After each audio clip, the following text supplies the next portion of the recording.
Good, how are you? Good? Yeah, good. A little warm. It's good though. With Terrence back and healthy, just what has he been able to do the last couple of weeks and provide in that room, that on the field, off the field, and in a room that's kind of changing this year? Yeah, I think it's been good to have T-Ford rolling around again out there on the football field. I thought he's made some nice plays for us. Obviously, he hasn't been in the same number of workouts and stuff that everybody else has, so getting back in the groove of things, he's picking up right where he left off, so it's exciting to see him back, and he's doing a really good job. Him and Pat both are doing a really good job of being senior leadership in that group and providing a lot of good direction and what it's like to play major college football for some of those new guys, but also how to take care of yourselves and how to prepare like a veteran. What did Casey bring to the table that you like to add him to the room, and just how has his progression gone? Yeah, so Casey is a super tough kid. Physical player, smart football player. He's obviously played a lot of football, played in some big games and stuff like that. So he's a guy that comes in obviously with experience, so the learning curve for players like that is much smaller, right? The terminology may be a little bit different, right? But he's a guy that can integrate himself in there pretty quickly.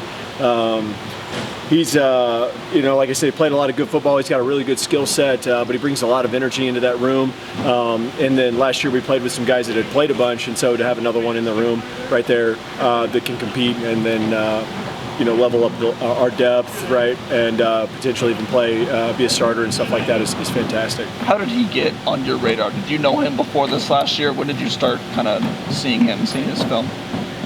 So he was a guy that was out there, and then I knew that he was out there, but in this day and age in the portal, you got to do a lot of good research on players, and thankfully Wilson Love, our strength coach, had been there and knew him personally.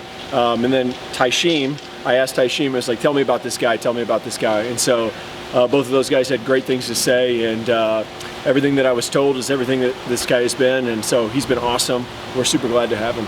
Last year you rotated pretty frequently through about 4 guys. Yeah. Like you have the numbers this year to do the same? I think we have, we've got 3 guys that have played, so we'll see.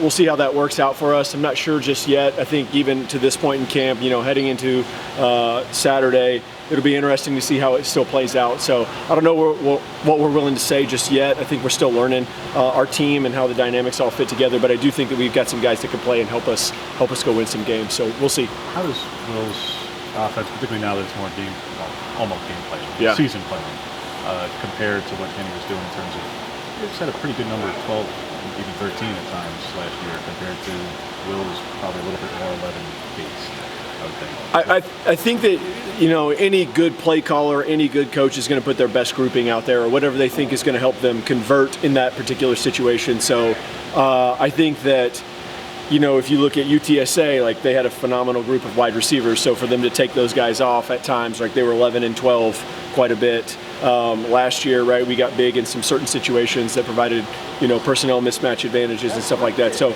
do we still have some of those elements? Absolutely. Does it look a whole lot different? I think there's certainly definitely his flair that exists within this offense, right? But I think the core principles of what we do and how we do it still exist. Kid. I was just going to ask, how has Kenyon come along? I know you mentioned you had 3 guys who've got experience. He doesn't, but obviously has some of the tools. Where does he need to improve maybe to join those guys? You never know. I mean, freshmen are always fun and interesting, right? There's always these high hopes for whenever they've come in, and he's done a great job. He's a super talented kid. He's a super smart kid, super high character. He's everything that you could want to coach. So he's continuously developing, and guys like those other 3 being around there showing him how to grow and how to develop. Him being here in the spring and learning this stuff has been really, really good. So I'm really excited about where he's headed.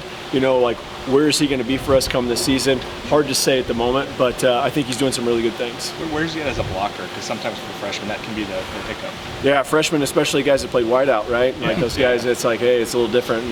Mateo looks a little different than those high school corners.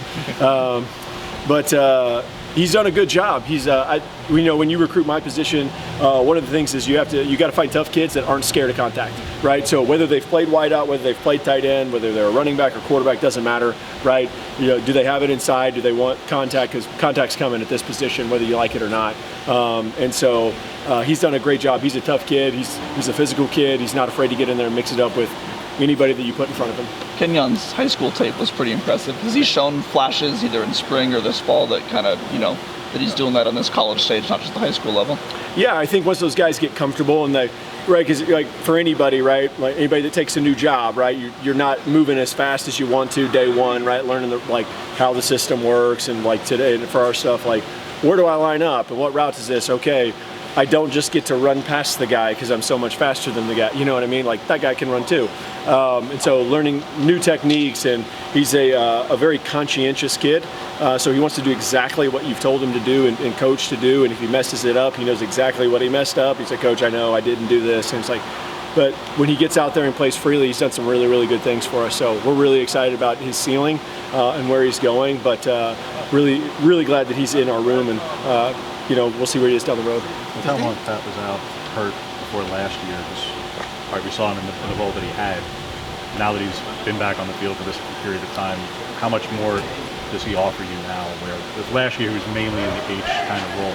Yep. Is he doing more Y, more split Y kind of stuff than he was a year ago? I think that this is Pat's first full year that he's been healthy. So, when you look back at last year, it was kind of hard to say like what Pat was, right? Because he really hadn't had much development through college because he had been hurt. And so he wasn't even in spring ball last year, right? He was getting healthy coming into fall camp and the back end of fall camp. So, we didn't really know the kind of player that we had. And so now that you're seeing him, you're seeing his skill set blossom, right? And you're seeing a guy that went from, hadn't played college football in 2.5 years, right? To a guy that's you're watching a whole bunch of new skills develop and stuff like that. So his ability to play in multiple places is certainly growing. Building off of that, just in what ways have you seen Pat and T-Ford, a year of experience under their belt, how have you seen them kind of both of their games blossom, just being able to come into another fall camp? Maybe what are some different things they're focusing on this fall camp now that they're in the system, they know it, and they're confident in it? I think fundamentally, right, that's the biggest thing, right? When you watch guys go from a year in the new offense, it's mainly can we get this right? Can we line up in the right places? Can we run the right routes? Can we block the right people?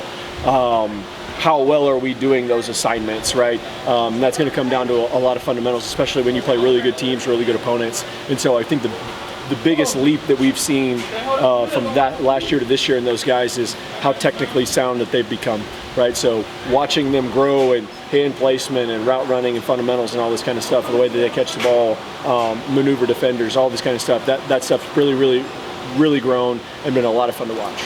Last question. I know you guys had Mateo out there tight end for a couple of snaps during the spring game. Has he ripped there at all since then? He's an impressive individual, right? I think that, if you wanted to play quarterback, you could probably figure out a way to do it. He's super smart, super tough. If I had an option to keep him out there a little bit more, I probably would. But he's doing a good job. I think yeah, I love that. I think we'll see what he does right now. Kind of like Kenyon, right? He's digesting the entirety of a pretty complex defense. So you can't stunt him on one side, of anything to slow him down just to say that we're going to do something else with him. So I'm sure that we're going to find something to do with him at the moment. But we feel pretty good about where we're at tight end depth-wise as well. Thanks, Coach. Appreciate y'all.